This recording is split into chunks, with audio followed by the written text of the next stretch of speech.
But we broke the internet last night with my take at 10. It was about the ongoing civil war between Harry and his father. I admire the King greatly, but it was wrong not to see Harry this week. William is consumed with rage, which I fear will never dissipate. That's brothers for you. But Charles, as Harry's father and the head of the family, should know better. It's time for the King and the country to forgive Prince Harry. Well, that's my view, but tonight a bombshell new development as the Sunday Times' royal editor Roy Nickar reports that King Charles did offer his son accommodation at a major royal residence on his stay this week. That's right, Charles offered Harry some digs. Who to believe? Making sense of it all, tonight's newsmaker, political royalty, Ann Widdecombe. And we'll get to Harry's accommodation in just a moment. But given King Charles's cancer diagnosis, and of course we wish him a speedy recovery, was it wrong that these two men did not meet this week? No, it wasn't wrong at all, because the issue isn't forgiveness, Mark. The issue is trust. And Harry has shown quite consistently that he can't be trusted. He has a meeting with the royals. The next thing we know, he's giving an interview on American television. And the King, in the fragile state that he will be in at the moment with cancer treatment, does not need that. So I don't think refusing to meet him shows that he hasn't forgiven Harry. It shows quite straightforwardly he doesn't trust Harry and he doesn't want that hassle now. And I don't find it odd if he offered Harry a place in a royal residence somewhere, for the very simple reason that this Harry was over here because of the Invictus Games, which shine like a beacon in his life as a very, very worthwhile thing, one of the few worthwhile things he's done, other than fight for his country. So, of course, you know, the royalty would support that. But a personal meeting, which could then be all over the airwaves in the States, you know, one day later, no thanks. I think the King was right.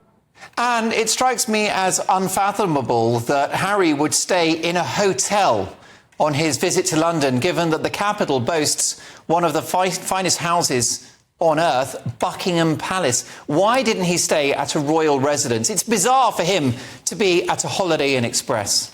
Well, you have to ask Harry that. I can't answer that. Perhaps he was trying to make a point. I don't know.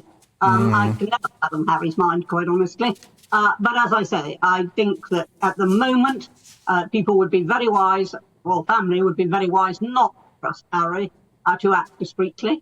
And therefore, at this very vulnerable time for them, not to see him. Perfectly reasonable. Well, of course, Anne, he can afford his own accommodation, but you are a former Home Office minister. Does it not concern you that Harry does not enjoy full armed royal protection when in the UK?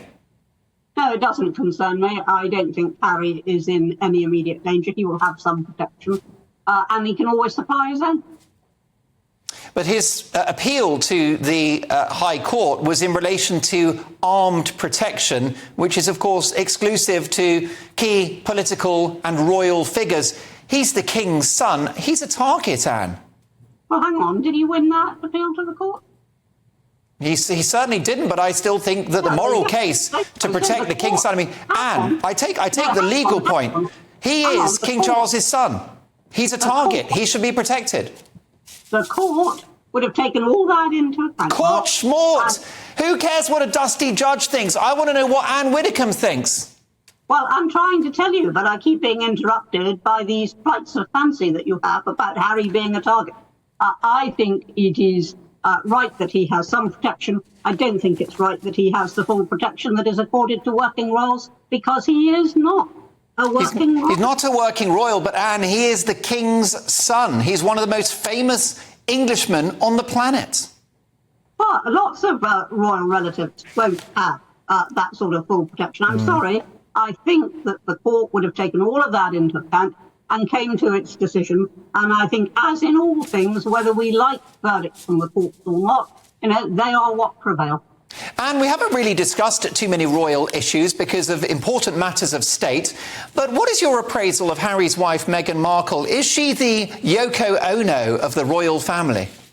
Oh, gracious me, now I think it's a bit of an insult to Yoko Ono, isn't it? No, I think that Meghan is ambitious, hugely ambitious, that she had no idea, and part of that is Harry's fault, that she had no idea about what being a royal actually entailed. She didn't have time to find out. And I think she's a very disruptive force. And you don't just have to look at what she's done to the royal family.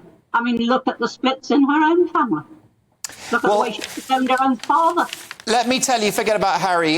If there's anyone that deserves 24/7 around-the-clock royal protection, it's Ann Widdecombe. Anne, thank you so much for that. I wish we had longer, but I know you can look after yourself, can't you? Anne, we'll see you in a week's time.